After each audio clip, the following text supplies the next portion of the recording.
We're about to assess the worth of another one of our own. Second thought. You know, I hadn't actually seen his content till a few days ago. Chat prompted me to watch a video. I liked the video. Thought that I had been perhaps unkind in my previous assumption that Second Thought was kind of tanky-ish. But now people are saying this video is quite bad. Will it be? I don't know.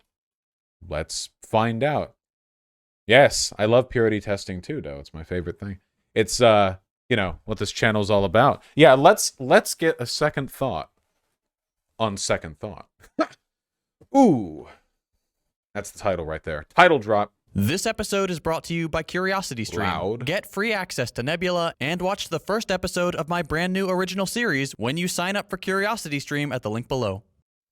Wow, capitalism? Right off the bat. Warning sign. A dentist. I just want to tell you that America is the greatest place on earth. The greatest place on earth. Thank you very much. America is the greatest place on earth. For a long time, this is the sentiment that dominated American culture. For all its problems, American patriots, foreign states, and political scientists alike had long agreed that the United States was exceptional in the modern world, whether it was because of its disproportionate and powerful military influence. Okay, so I understand that Second Thought's videos have to be a little bit reductive because they're meant to be kind of like, would it be fair to say propaganda pieces? I mean, he's trying to, he's not like giving all the data on an issue. He's doing like 101, like here's the pitch kind of pop socialist stuff, you know? I think propaganda is a fair and accurate term here. Its economic dominance, or its diplomatic power, the U.S. occupied a place like no other on the global stage. The United States of America was a global hegemon. This term, like most every term in politics, has an imprecise definition with wildly different interpretations. However, at its core, hegemony in international politics is defined as the dominance of one country over all others, the ability for one state to exercise power on the international stage with minimal resistance. This dominance can be on the military, economic, or cultural front, but for a time, the U.S. arguably led all three. Today, this hegemonic role is questioned more than ever before. The possibility of a multipolar world, long derided as impossible in the heyday of American imperialism, now... I would guess that the American hegemony was probably most under threat during the height of the Cold War, not now. I guess that's kind of, you know, difficult to empirically determine, but, you know.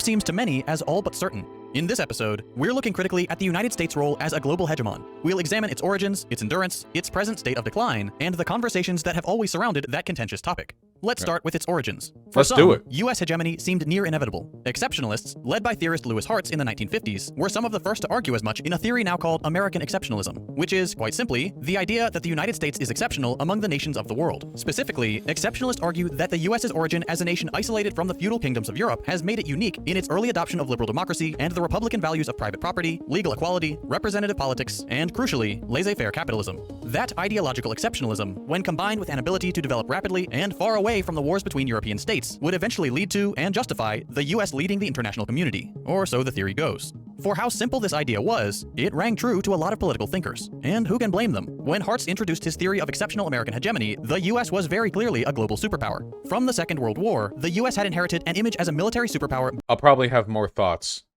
to add when we're beyond the simple descriptive history of American exceptionalism and move more towards prescriptive counterarguments from the leftist perspective.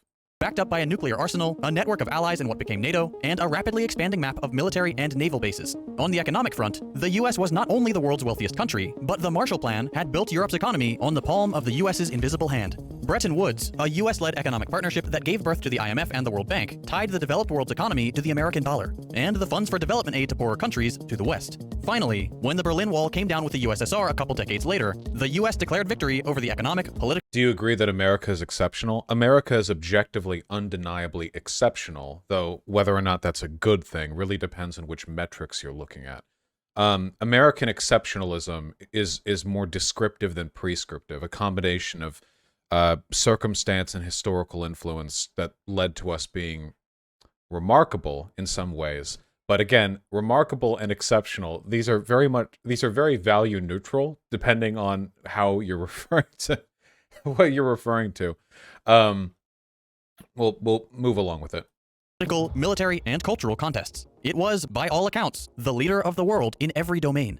For some, this signaled a new era in global politics. American political scientist Francis Fukuyama went so far as to proclaim it the end of history. While some could argue Ah, yes, we talked about this. Wasn't there somebody in chat saying that Fukuyama was misrepresented?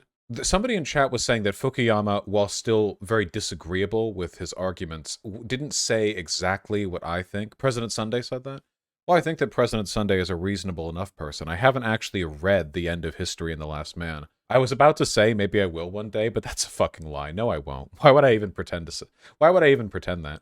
his thesis deserves a bit more nuance, its most basic conclusion was that the question of political ideology now had only one answer: global liberal democracy. So-called Western liberal thought had won, and with this victory would follow the homogenization of the world's most powerful nations until human government had a singular liberal form. History had come to an end, and at the end of history stood the United States. This is the world. What a despicable worldview. What a disgust. Yeah, really. Yeah. That all ideological battles had been resolved, and liberalism, bourgeois democracy was just the end of all things. Like he was saying, when did he say this? Back in the 1990s? How many genocides and wars were ravaging the rest of the planet at that time? What about? It's just such a remarkably arrogant. It's so incredible. Only was he American? Only an American could say something like that. If he wasn't American, he was spiritually American. That's a very American thing to say. He was Japanese. Well, then maybe we found ourselves a two-spirit person, okay? Because that right there is an American perspective. Listen, just shut up and watch the thing. He's from Chicago? Then why did somebody say that he's Japanese? I'm not asking for his fucking ethnicity. I'm asking I don't... Just move along. In which the US's power as a hegemon thrived. Of course, the US had always been a country of outsized control and empire. From the original westward expansion and the genocides of Native American populations to the colonization of the Philippines, Hawaii, the Panama Canal Zone, the Virgin Islands, Puerto Rico, Guam, American Samoa, and the Mariana Islands, the US government was never one to be satisfied with its reach. But hegemony brings an entirely new dimension to this exercise of force: economic dominance. While the Marshall Plan, NATO, and the close alignment between Western nations maintained the safety of US hegemony, the resultant expansion of global capitalism and its neo-colonial chains brought in new economies to bolster its power. In this sense, globalization and the internationalization of finance can be seen as the ultimate act of US hegemony. Transnational corporations, the introduction of which into developing nations was compelled by the high cost of exclusion from liberalized trade, the economic structural adjustment programs by US-led international finance institutions, and violent US interventions make up the United States' contemporary extended arm. Yeah, I don't disagree with this at all, you know? It's really just the coconut analogy, just in a geopolitical stage, you know? Developing countries don't really have the leverage to negotiate fair treatment or fair trade deals for themselves.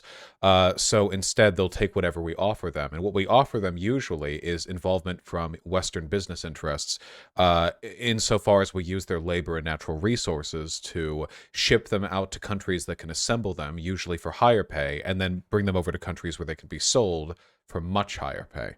And then when things go real tits up, we'll depose a democratically elected leader or two, send in the troops, blah, blah. This has happened quite a few times, you know. In this respect, this is where American power comes from, not from our military, okay? Our military sits on its ass most of the time. They're all just jerking off in bases spread out around the world. The real American power is that which China is currently trying to emulate with the Belt and Road Initiative, our ability to force economically weaker countries into subservience to us. While some choose to understand the dominance of international finance as a challenge to the US's political power, this interpretation is misguided. Globalization and internationalized free trade is by and for the United States. It has done more to accrue the power of the US by funneling power and wealth away from developing nations and to America than any exercise of military strength ever could. That is not— Yes, it's all fin-dumb. Thank you.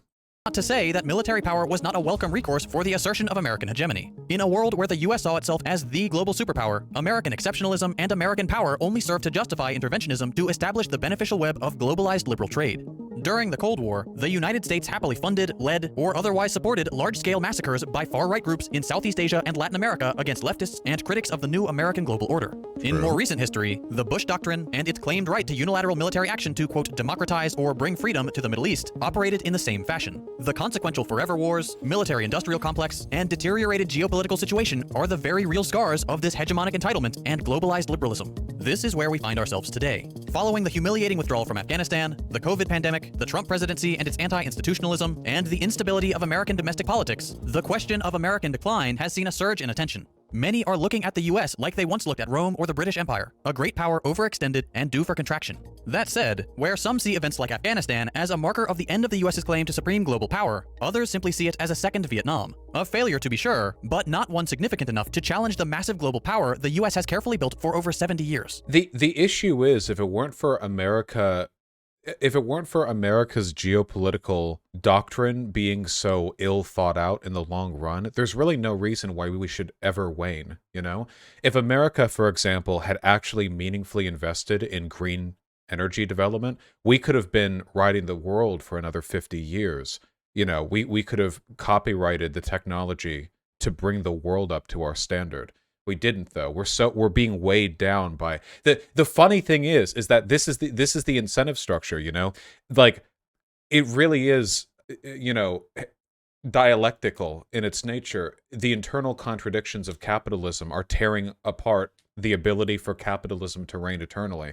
If it weren't for the greed of robber barons in oil, coal, and gas, we could have gotten a head start on the technology that could have let us disrupt the world for a century.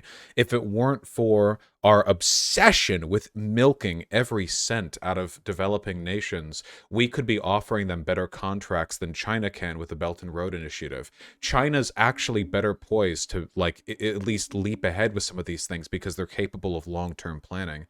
It's incredible. It's remarkable, you know? We could live under a millennia of capitalism if capitalism was better at doing capitalism.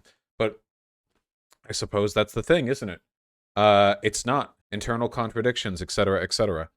It's not in the material interest of the oligarchs in charge of our society today to ensure long-term stability for tomorrow.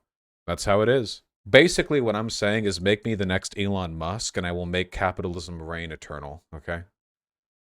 Same goes for every other arrow in the knee of the hegemonic power. For others, these are more than just events. They are a refutation of the very logic that has upheld American domination. For declinists, those who believe in American decline, the COVID-19 pandemic in particular has laid bare the tangibility of American and liberal capitalist erosion. Many saw in the death toll of the pandemic, which hit the US particularly hard, the failures of free markets and their collaborating governments, which could only respond to mass infections with apathy and callous disregard, the concentration of wealth into the hands of a fortunate few, and a reluctant state intervention into a privatized economy that did nothing to prevent mass homelessness and food insecurity. Inequality and precarity have only deepened, and the country that once sat at the top could hardly respond to its viral assailant, let alone lead the world in the charge against contamination.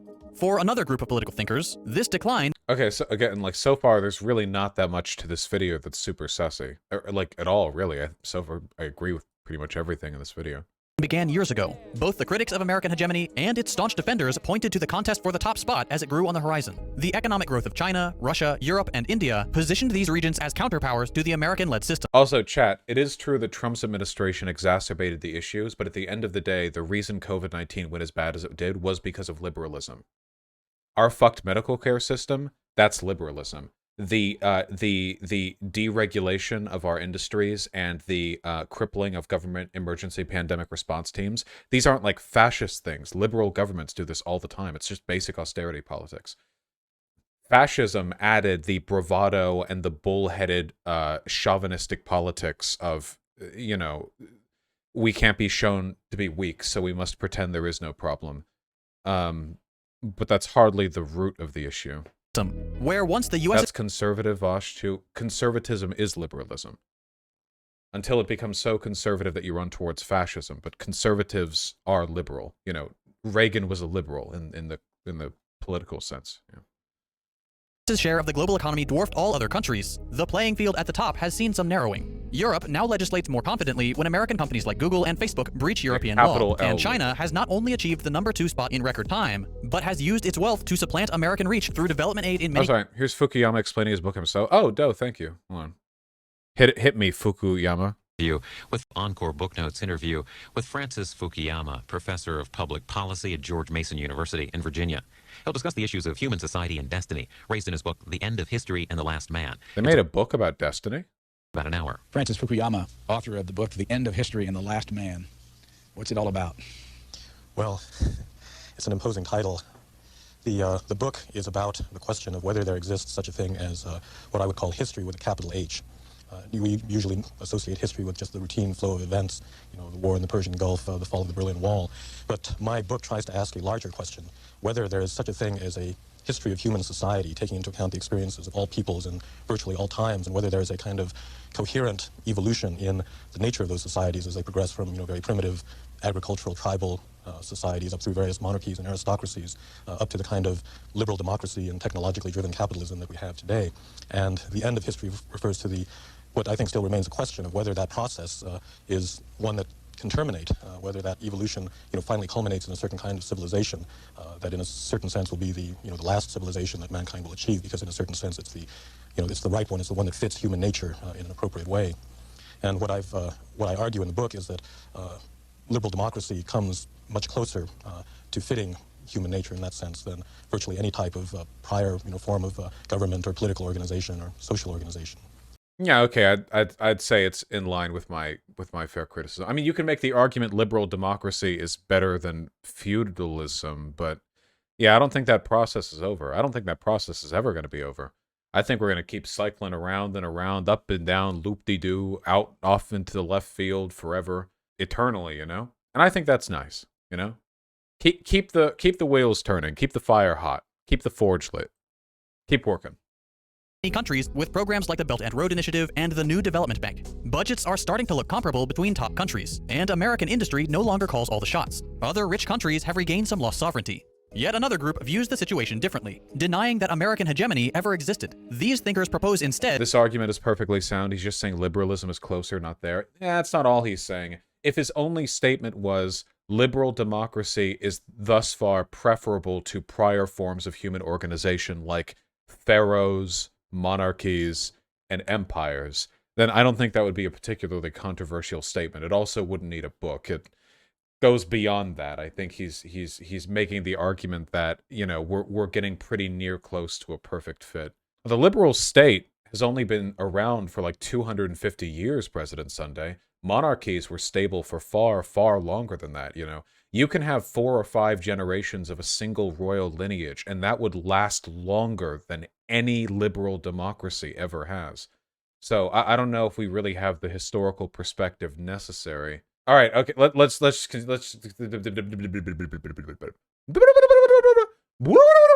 that its imagination was only a clever bit of storytelling that serves as a post hoc justification of the interventionism of the American empire, weaving the failures and violence of the US's liberal regime into a greater narrative in which even the most bloody acts are justified by the inevitable bend of the arc of history towards justice, meaning here the global liberal order.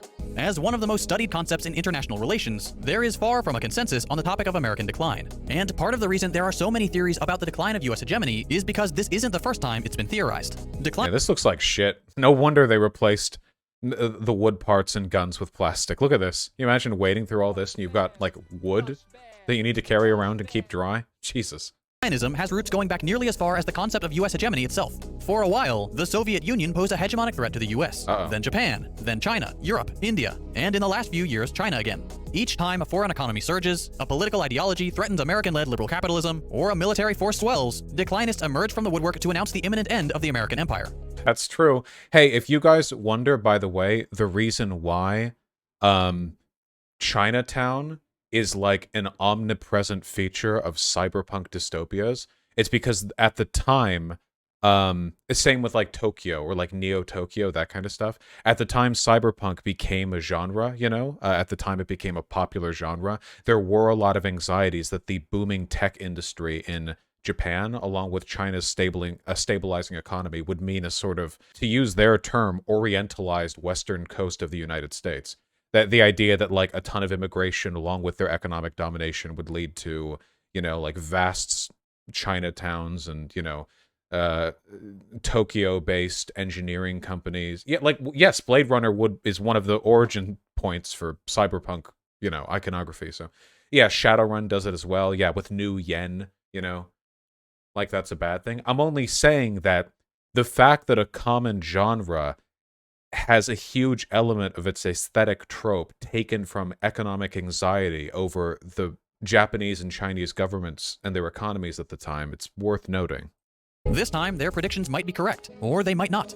Multipolarity, a world where multiple states have a relatively equal share of power, looks very likely to us today, but who's to say that will remain the case? This video will not be another brick in the edifice of declinist speculation. As unsatisfying as it might be, I can't give you a concrete answer to the question, is US hegemony coming to an end? That's fair. No one can.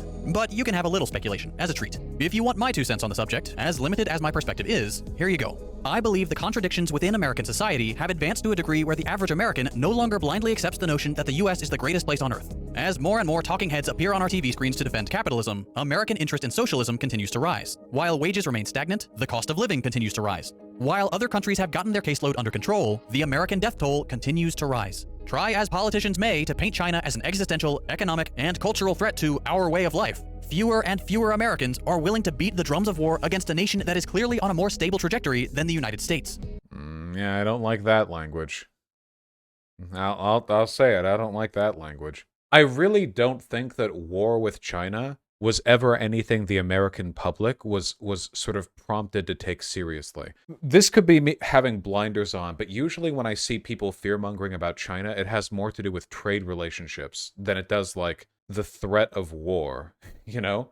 I don't know if China's that stable either. China's going to have a massive wave of retirees hitting their welfare programs soon. And now that they're running towards the end of the industrialization curve, they're not going to be able to maintain the same level of growth, which means that the rapidly expanding middle class is going to contract, and that might lead to a lot of civil unrest. China is in a far better position than previous hegemonic threats to stay the course, push back against the US, and win over the entire developing world to a more socialist understanding of global economics. Oh, hold on. Wait. Better position than previous hegemonic trajectory than the United States. China is in a far better position than previous hegemonic threats to stay the course, push back against the US, and win over the entire developing world to a more socialist understanding of global economics. How? So I agree that China is pushing back against American hegemony, but how is what they're doing any closer to socialism than what we're doing? Seriously, like how are they even one iota closer to socialism than us? How are they fighting for it? Is it the red flags? It's the red flags, isn't it? It might be the red flags. Does this latest instance mark the end of US global domination? Maybe. I do believe that the US is in a more precarious spot than at any point in its history, but it's impossible to say for certain. Regardless, it might not ultimately matter. Whether the US continues to hold a hegemonic role or not, global attitudes will shift even if it is simply perceived to be in decline. We've seen this happen time and time again. When the first Russian nuclear bomb was successfully detonated in a test, and the Cold War threatened American hegemony, the US lashed out in proxy wars, bumped up domestic surveillance, and led a campaign of anti-communist propaganda. Okay, the thing that bothers me is that we're essentializing America here. The Soviet Union did the exact same thing. The exact same thing. Now, I'm not saying he has to dedicate a half of this video to saying China's bad also. It's just the language that he's using makes it seem like America is some kind of uniquely evil force. And it's true that America is remarkably powerful and long-lasting, you know, at least relative to modern China and the Soviet Union, meaning that we've done quite a bit more harm. But it's odd to me because it feels like they're positioning the USSR and China here as the better alternatives by implication. I mean, not by implication with China. He explicitly said it with China, you know, better posed to bring about socialism. But you've defended / praised some of China's shit before? No, I haven't. Wait, I'm sorry. Wait, yes, I absolutely have. But I do with America too. There are things worth praising probably in most countries around the world. China's done plenty of good things. I don't think that makes them more socialist than us. Yeah, they build trains. That's nice. And it's not whataboutism, no. It's not whataboutism to worry that a video is implying, you know, that the alternative is good by not mentioning it.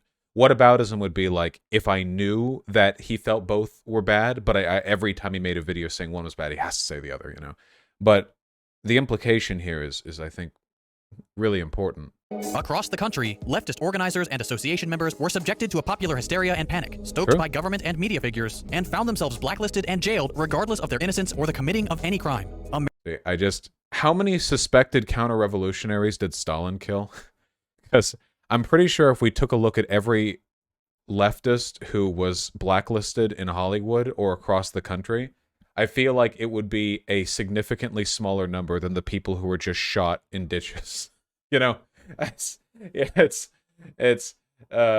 Yeah, you know, how many? What was that purge called? The one that was done right after? Was it right after Stalin took power and he just and there was like no, it was the Great Purge. It was just the Great Purge, right? How many? Yeah, I don't know about this one, guys. The Great Purge, death toll. Following the death of Lenin, power vacuum.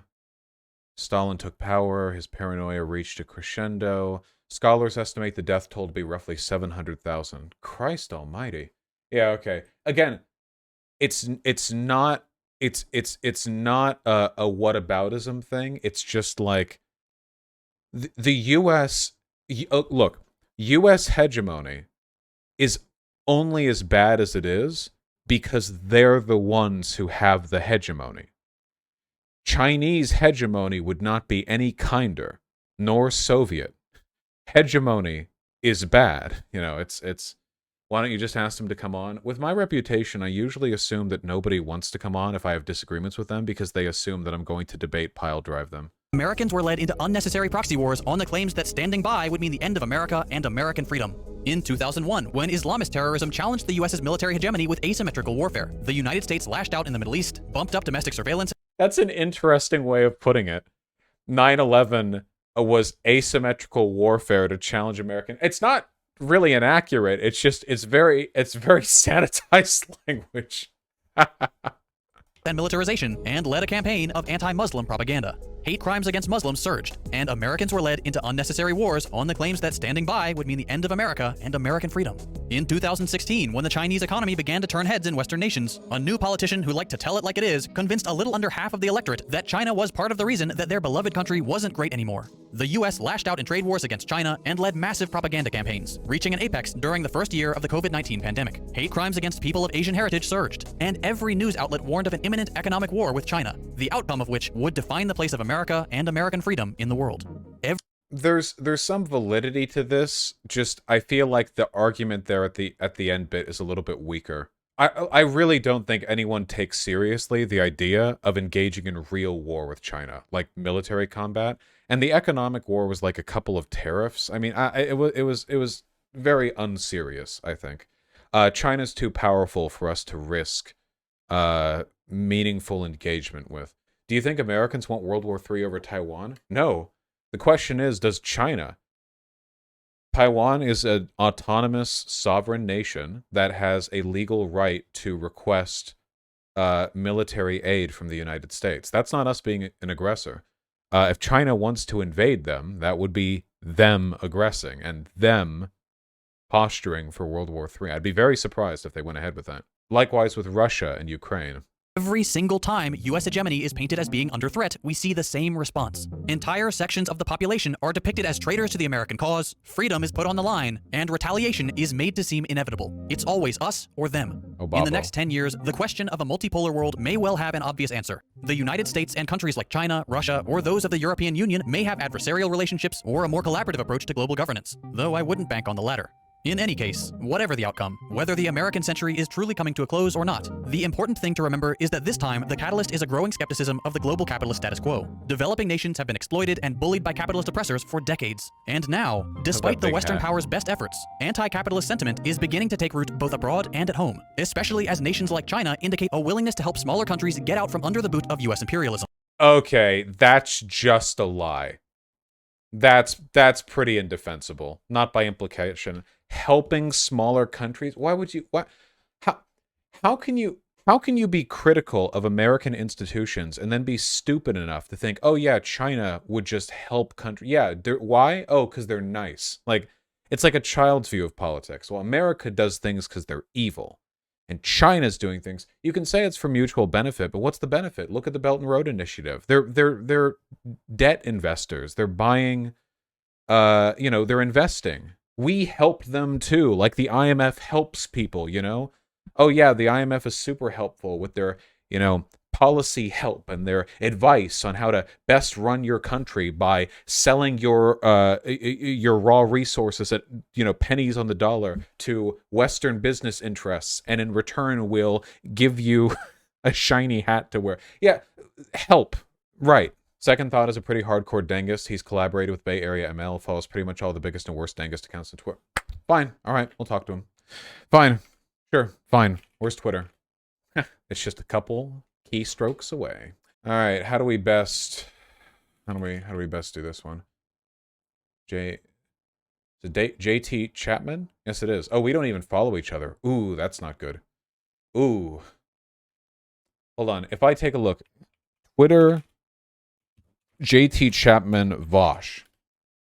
He ever tweeted about me? No, not that I can see. Okay, you know, sometimes you can check it out and you'll see some, like, very evident dislike. All right, let's, okay, we can't DM him. All right, there, that's fine. That's civil. Why not send a DM? Can't. Close DMs. Get rid of the first comma. I think the first comma is important. It makes it seem less aggressive. There's my very professional format. Is there really no way to DM someone if you don't follow them? Well, if they don't want to be DM'd, you can't. If I wanted to, I could email them like a lunatic, you know? Whether the global neoliberal order will survive another few decades is hotly debated, as is the status of the US as a global hegemon. But rest assured that we are all living in very interesting times, and it's only getting started. Doesn't Hassan kind of stand China a bit? I know that he doesn't want the US to involve themselves in the dispute between China and Taiwan, but apart from that, I don't know what his opinions are on China. I think I've heard him be pretty critical of China before. Of waiting, the first episode of my Nebula original series. Oh, I see.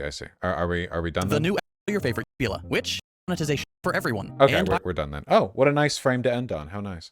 It's a shame that China is also literally Hitler.